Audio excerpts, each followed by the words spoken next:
My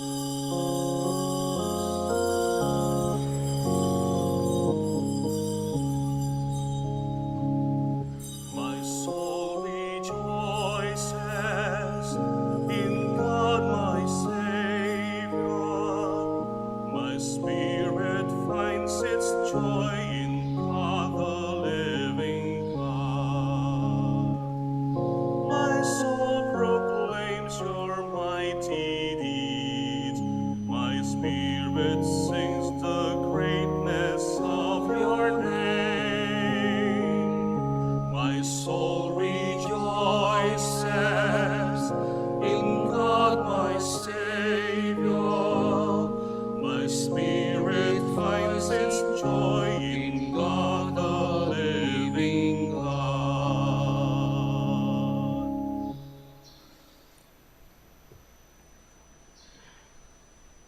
In the name of the Father, and the Son, and of the Holy Spirit. Amen. The Lord be with you. And with your spirit.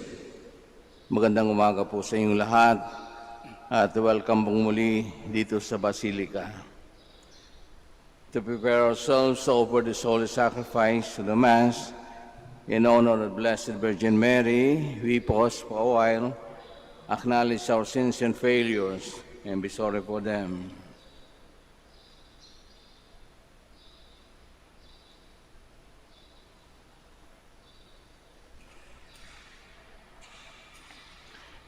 You are sent to heal the contrite of heart. Lord, have mercy. Lord, have mercy. You came to call sinners. Christ, have mercy. Christ, have mercy. You are seated at the right hand of the Father to intercede for us. Lord, have mercy. Lord, have mercy. May Almighty God have mercy on us, forgive us our sins, and bring us to everlasting life. Amen. Let us pray.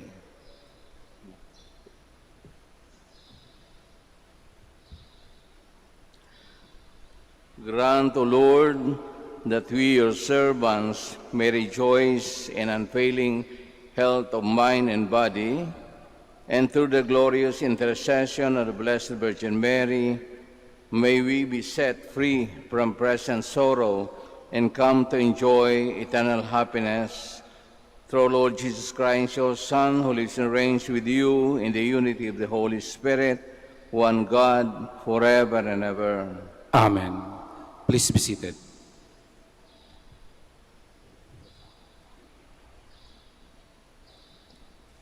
A reading from the book of Exodus. When Moses came to the people and related all the words and ordinances of the Lord, they all answered with one voice, "We will do everything that the Lord has told us." Moses then wrote down all the words of the Lord, and rising early the next day, he erected at the foot of the mountain an altar and 12 pillars for the 12 tribes of Israel. Then, having sent certain young men of the children of Israel to offer burnt offerings and sacrifice young bulls as peace offerings to the Lord, Moses took half of the blood and put it in large bowls. The other half he splashed on the altar. Taking the book of the covenant, he read it aloud to the people, who answered, "All that the Lord has said, we will heed and do." Then he took the blood and sprinkled it on the people, saying, "This is the blood of the covenant that the Lord has made with you, in accordance with all these words of his." The word of the Lord. Thanks be to God. Offer to God a sacrifice of praise. Offer to God a sacrifice of praise. God, the Lord has spoken and summoned the earth. From the rising of the sun to its setting, from Zion, perfect in beauty, God shines forth. Offer to God a sacrifice of praise. Gather my faithful ones before me, those who have made the covenant with me by sacrifice, and the heavens proclaim his justice, for God himself is the judge. Offer to God a sacrifice of praise. Offer to God praise as your sacrifice, and fulfill your vows to the Most High. Then call upon me in time of distress. I will rescue you, and you shall glorify me. Offer to God a sacrifice of praise. Please stand. Hallelujah, hallelujah, hallelujah, hallelujah. Humbly welcome the word that the Saint planted in you and is able to save your souls.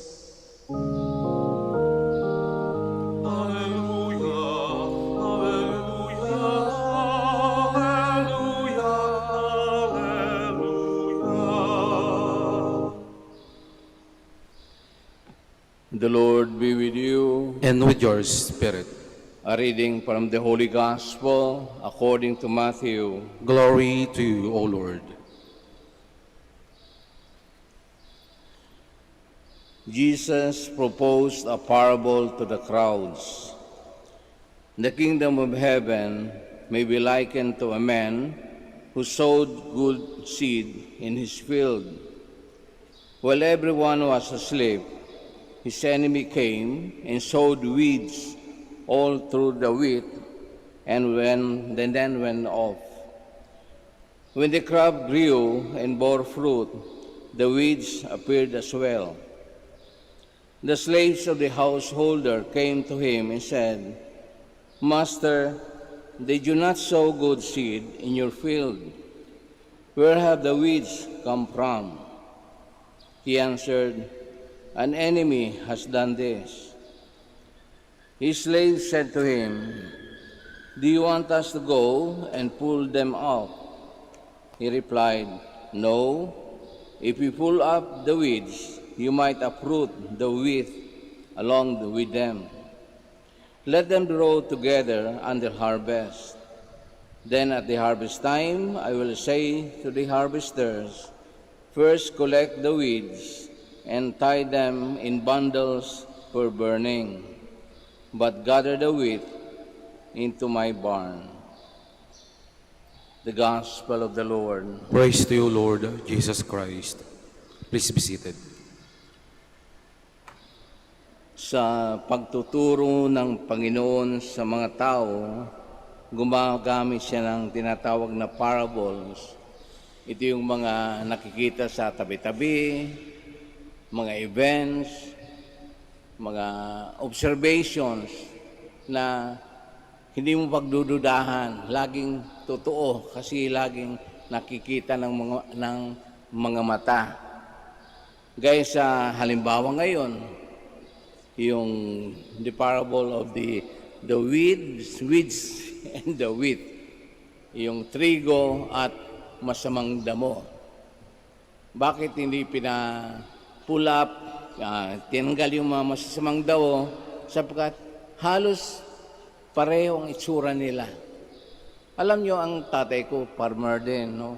Nung unang panahon, kaya-aya talagang maghanda nung pilapil, no? Nung tinataniman. Because they are not in a hurry na taniman agad. Hinihintay nilang mabulok yung lupa, yung damo, at pag nakita na nilang walang tumutubo, diyan na sila magtatanim. Unlike ngayon, iba na. Kita mo naman, wala na nga ang kalabaw, merong traktora, pagkatapos, pag napatag, tataniman agad. Kaya, tingnan nyo, dumaan kayo sa T-Plex, ang pangit ng taniman ng palay. Halo-halo, no? May tinatawag kami sa Bicol na ipot-duron. Yun na yung damong ligaw na hindi mo talaga man-distinguish, and the more you to remove them, lalong dumadami. Kaya makatotohanan tong parable ni Jesus.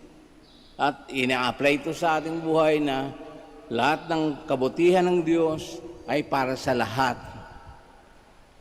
Ulan man yan, araw man yan, kahit ano, mga senses natin, mga bagay-bagay na nakikita nating makakabuti sa ating sarili, ay bigay niya sa lahat. Hindi niya, kahit sinabi nga na, we are created uniquely, one different from the other, and yet, we benefit from all these blessings from God. Ngayon, bakit nagkakaroon ng, sabi nga yung, pero yung sa mga parables na yun, isipin natin, hindi lang yan basta kwento, no? Lagi pong may aral. Yun ang importante. Hindi lang yung for entertainment, kundi laging may aral.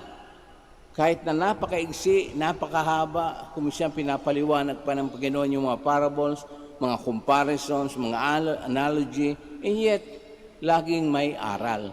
Ngayon sa nakita natin, totoo naman. Kahit na nung sa tingin natin, masama yung tao, nahusgahan natin na masama. Ngunit, hindi natin karapatan yun. Ang ibig lamang sabihin ni Jesus, may pagkakataon pang magbago. Paano magbabago yung isang tao kung hindi natin tutulungan?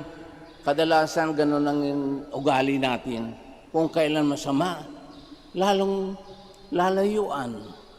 Kung kailangan may chance ng pakiusapan, bahala sa kanyang sarili. Wala tayong pakialam.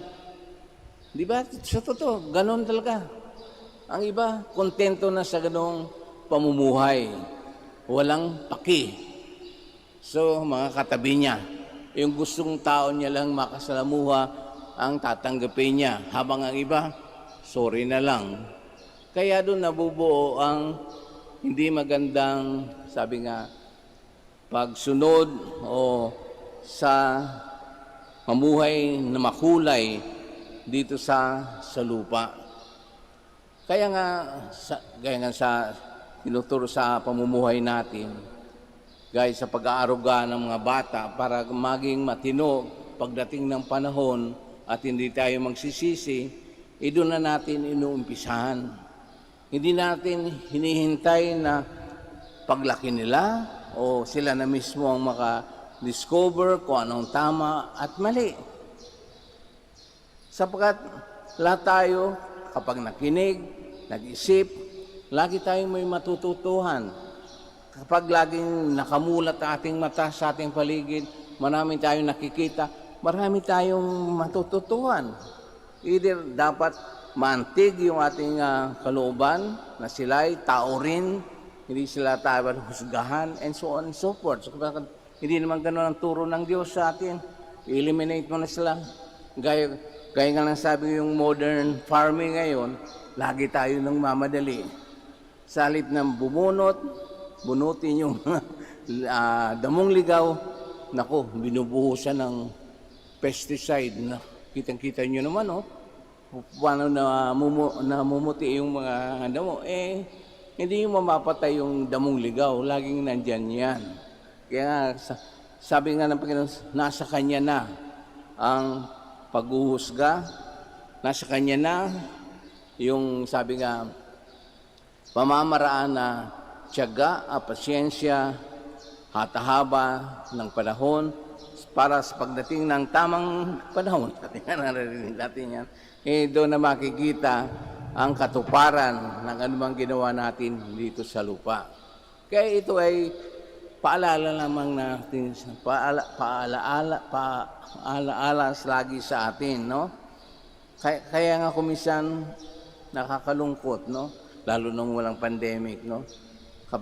Kasi lagi ako na sa school. Sabi, Father, paano na ba aayusin tong mga anak ko? Titigas ang ulo. May ginagawa ka ba? Baka wala kang mang ginagawa. You just give in sa mga kapritsyo ng mga anak niyo. Hindi man kinakailang paluin. Kinakailangan naman diyan paliwanag. Pero hindi, iba na raw. You try to examine kung bakit gano'n, anong mga rason. Kadalasan, parang lumalayo tayo sa tulungan, no? Kumisaga, nakakatawa ang ibang sagot, no? When masasabi, siguro, Father, kasi nung bata pa yan, pinadede namin ng gatas na nasa lata. Baka yung gatas na yun galing sa toro. Kaya tingnan nyo, lumalaki ang may sungay. O, dahil yun na lang bang magiging dahilan natin? No, hindi. Sapagkat nakikinig rin, yan, may tenga yan. At lalong-lalo na sa mga sinasabi natin mga examples ng nakakatanda sa mga nakababata. At sigurado yan, dadalhin-dalhin nila yan pagdating ng mga araw. Susundan nila yan. Lalong lalalim yung wisdom nila. Hindi lang yung sa knowledge. Sa wisdom, sa kanilang nakikita, naobserbahan sa ginagawa natin, saka doon sa paligiran. Kumbaga sa pagtuturo sa mga bata na Huwag kayong makipaglaro dun sa bando ron. Madudumi, madudungis, mga ano. Hindi mali yun. Gusto yung anak mo, gusto makipaglaro dun. Wala namang masama makipaglaro sa kapabata. Lalo lang sa pandemic, no? Namimili tayo at pinapaliwanag natin na hindi pa pwede na makipaglaro sa labas kahit kanino. Kasi misteryoso pang masyadong panahon. Ngunit sa pamamagitan ng paliwanag, sabi ko at pasyensya, tiyaga, merong magandang ibubunga yan. Kaya nga dito sa gospel natin, hindi agad-agad nagalit yung landowner, no? Sige, kukunin nyo na lahat yung masasama. Hindi, kasi madadama yung mga trigo, kasi magkamukha sila. Hintayin na lang, mag-mature sa tamang panahon at doon yung makikita. Sapagkat, kagaya sabi ko sa inyo, sabi ko yung tawag na ipotduron, no? Damong ligaw, namumunga rin yun na hindi mo, pag tinignan naman sa farm, kamukha ng palay. Ngunit, nahihiwalay yun pagdating sa gilingan. Yung paglilinis ng palay, nakita ko siya mga farmer, pag nilinis niya yung palay, hindi nahuhulog yung mga beans. At yung mga bunga nung ligaw, damong ligaw, nahuhulog din. Ngunit, kapag tinahipan, nahanginan, humihiwalay. So, nagiging malinis, no? So, ganun din. Hindi tayo sapagkat, sabi nga, wala naman siguro sa atin nagmamadali, pumunta sa langit. Ayun ko, kung gusto niya agad umakyat doon, actually, maraming pa tayong magagawa. Kaya nga kung may sakit tayo, humiling tayo na gumaling. Kung may problema tayo, nagdarasal tayong malunasan. At alam natin na hindi tayo nawawalan basta-basta bumibigay. Sapagkat meron tayong sinasandigan. Sabi ka nila, totoo ba yun? May Diyos ba talaga na matulungin, maawain, maano? Nasaan ba siya? Ayaw magpakita sa iyo ng Diyos. Kasi pinipilit mo siyang magpakita sa iyo, hindi mo naman na makikita. Para ba yung sabi nila, sige, para yumaman tayo sa loto. Hindi ka man nang bumibili ng ticket, paano mananalo? Alam nga namang mapulot mo sa karsada yung winning ticket na ano, hindi pwede. Naalagaan mo yun ng gusto. Kaya gano'n, no? Haba sa araw-araw, kahit nasabi nga ng iba na, pare-parehong nangyayari, lalo na ngayong pandemic, nagkakaroon ng saysay, nagkakaroon ng kulay. Depende sa kung paano hinahawakan o dinadala yan ng tao. Kaya ang importante, sabi nga, always think positive. Hindi ka nag-iisa, sapat may sinasandigan ka. Kung hanggang saan aabot yung ganong attitude, nasa sayo na yan, no? Kung gusto mong malampasan pa, siguradong mas magandang kahinatnan sapagkat hindi ka bumigay. Kapag wala, malulunod ka talaga. Saan ka pupulutin? Wala. Self-pity lagi ang mangyayari. Para bang wala nang pag-asa. No? Sabi ko nga, habang pagising natin sa umaga, nakamulat ka pa, humihinga ka pa, talaga may gagawin ka pa, ano? At hanapin mo yun, gampanan mo yun. Kung hindi mo makikita, gawin muli yung ginawa mo kahapon na alam mong makakabuti, makakatulong, lalo na yung makakatulong sa iba. Sapagkat kailanman, no? kontento man tayo o hindi kontento sa buhay sa araw-araw, still, meron pong kahulugan yan. Basta huwag mawala ng pag-asa at laging sasabihin sa sarili na meron tayong sinasandigan. Kapag may sinasandigan tayo, hindi tayo basta madadala ng unos. Gaya nung sa nakikita natin sa TV ngayon, yung baha, no? Bakit ka nakakabaha roon? Sa iba, wala naman, no? Bakit ulan ng ulan? May dahilan siguro, no? Noong una, alam nyo, sa totoo lang, we try to reflect sa itong mga pangyayari ng pandemic, no? Noong una, ng mga total lockdown, nainis tayo. Pero may magandang effect naman. Gaya sa Manila, sabi niya, ay, nabawas-bawasan yung pollution. Pag umakyat ka sa Antipolo, makikita mo yung buong Manila. Walang umaharang, ano? Walang dilim. Walang alikabok, walang anuan dyan sa tapat ng mata mo. Ngunit, yung bumalik na, yan, wala na naman. Sana kaya yung Manila. Sana yung hinahanap mo doon. Kasi ganoon. Pero sabi nga, hindi naman, sabi ko nga, kahit nga ganoon ang nangyayari araw-araw sa ating buhay, ganoon ang pakiramdam natin sa ating buhay, tayo na mismo ang gagawa ng paraan kung paano magkakulay ito. How you can appreciate. Yung mga pinagsawaan mo, pinaghirapan mo, kaya pang lagyan. Walang problemang, walang solusyon. Actually, hindi naman yung problema ang tawag dyan no? Restlessness lang ng tao. Hindi ka mapakali. Hindi ka makontento. Pero kung gagawa ka ng paraan, makakakita ka. Kahit na ang komisyon, sa tingin mo parang baka hindi magandang result. But you try it, no? Who knows, no? Siguradong merong laging magandang sagot sa mga magandang ginagawa. Yung lagi nating isipin. Ang kabutihan, laging nagbubunga ng kabutihan. Huwag nating lagyan ng kulay nang sa ganon, hindi maging negative ito o against sa ating pakiramdam. Kasi yun ang naging resulta at hindi naman necessarily na dahil pahirapan ka uli. No, hindi. Kailangan think positive. Bigyan mo ng magandang kulay. Nang sa ganun, sino magiging masaya? Unang-una, ikaw. At higit sa lahat, lalo na kung may mga madamay, we appreciate. Kahit na sabi nga, ang Panginoon mismo sabi na hindi man kinakailangan natin ng kapalit, hindi kinakailangan nalalaman ng kaliwa yung ginagawa ng kanan.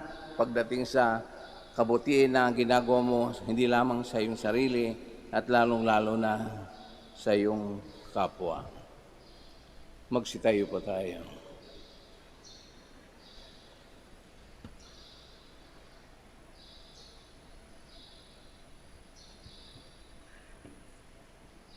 As a frail and weak people, we bring our petitions before our Heavenly Father, who in His mercy and love wants us to be saved and to come to the knowledge of truth.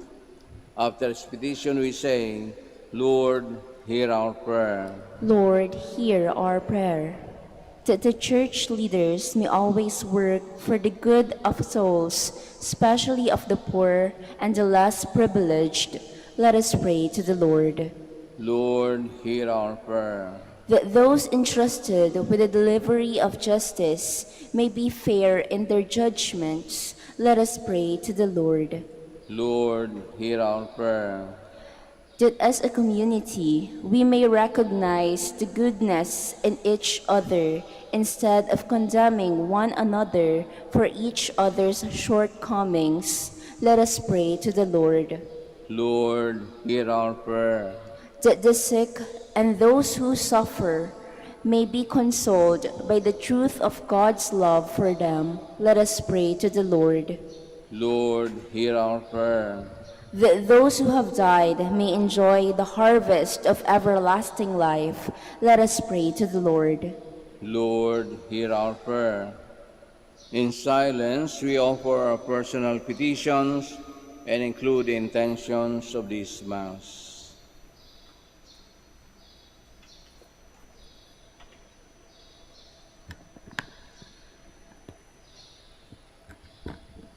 Heavenly Father, may the power of your love always sustain us.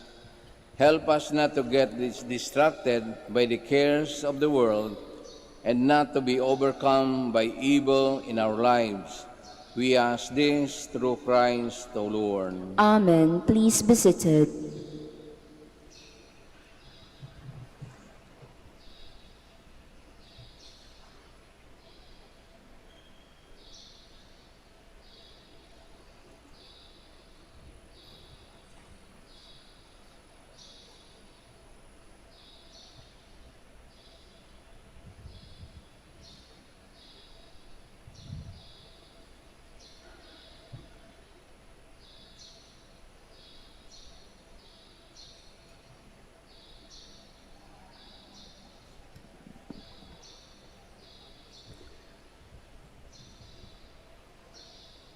Blessed are you, Lord God of all creation, for through your goodness we have received the bread we offer you. Fruit of the earth and work of human hands, it will become for us the bread of life. Blessed be God forever.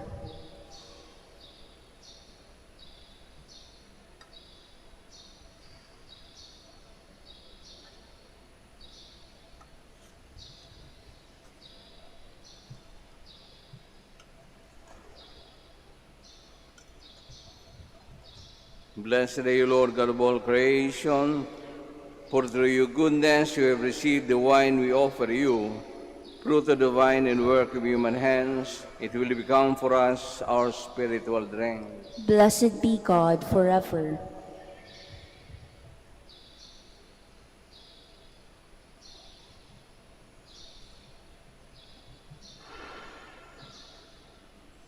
Please stand.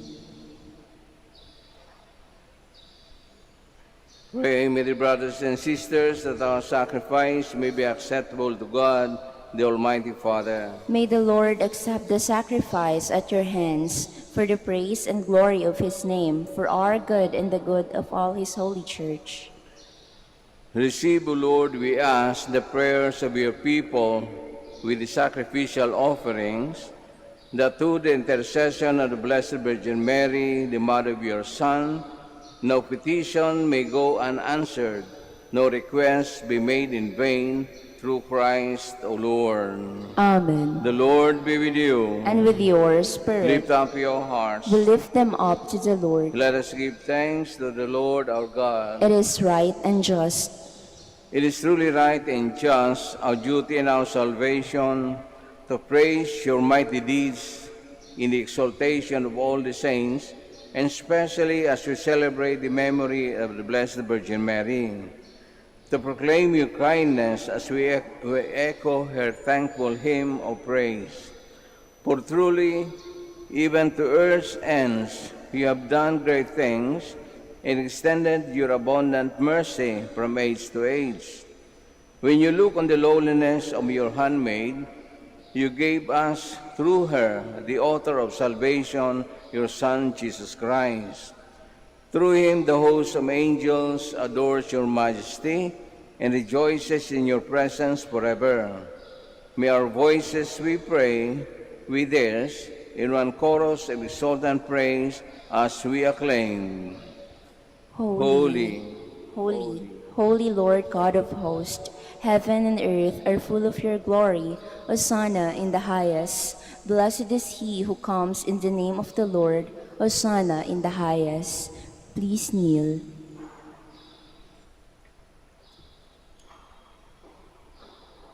you are indeed holy, O Lord, the fount of all holiness.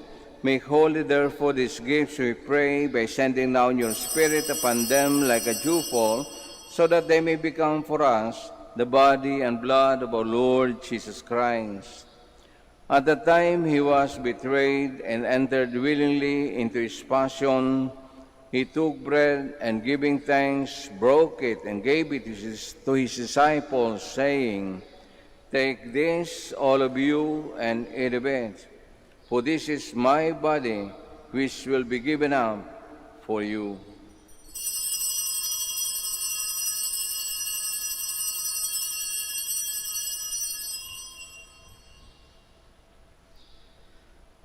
In a similar way, when supper was ended, he took the chalice, and once more giving thanks, gave it to his disciples, saying, "Take this, all of you, and drink from it.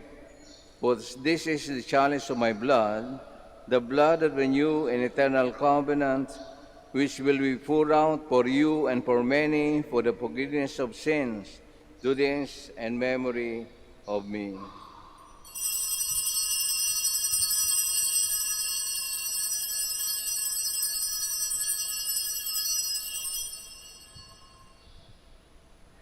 The mystery of faith. When we eat this bread and drink this cup, we proclaim your death, O Lord, until you come again.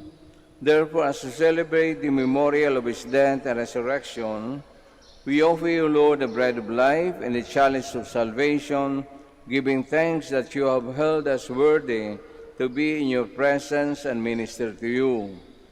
Humbly we pray that partaking of the body and blood of Christ, we may be gathered into one by the Holy Spirit. Remember, Lord, your church spread throughout the world, and bring her to the fullness of charity, together with Francis our Pope, and Socrates our Bishop, Fidelis his assistant, and all the clergy. Remember also our brothers and sisters who have fallen asleep in the hope of the resurrection, and who all have died in your mercy. Welcome them into the light of your face. Have mercy on us all, we pray, that with the Blessed Virgin Mary, the Mother of God, with the blessed apostles, with Saint Joseph, and all the saints who have pleased you throughout the ages, we may merit to be co-heirs to eternal life, and may praise and glorify you through your Son, Jesus Christ. Through him, and with him, and in him, O God, Almighty Father, in the unity of the Holy Spirit, all glory and honor is yours forever and ever. Amen. Please stand. At the Savior's command and formed by divine teaching, we dare to pray. Our Father, who art in heaven, hallowed be thy name. Thy kingdom come, thy will be done, on earth as it is in heaven. Give us this day our daily bread, and forgive us our trespasses, as we forgive those who trespass against us. And lead us not into temptation, but deliver us from evil. Deliver us, Lord, we pray, from every evil. Graciously grant peace in our day, that by the help of your mercy we may be always free from sin and safe from all distress, as we await the blessed hope and the coming of our Savior, Jesus Christ. For the kingdom, the power, and glory are yours, now and forever. Lord Jesus Christ, you said to your apostles, "Peace I leave you, my peace I give you." Look not on our sins, but on the faith of your church, and graciously grant her peace and unity in accordance with your will, who live and reign forever and ever. Amen. May the peace of the Lord be always with you. And with your We spirit. offer to one another the sign of peace. Peace be with you all.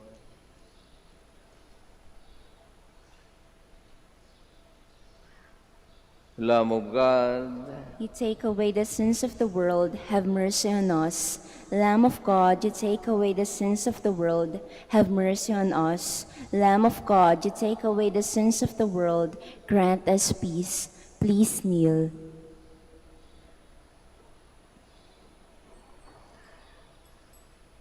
this is Jesus, the Son of Mary, the Lamb of God, who takes away the sins of the world. Happy are we who are called to receive him. Lord, I am not worthy that you should enter under my roof, but only say the word, and my soul shall be healed.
Please stand.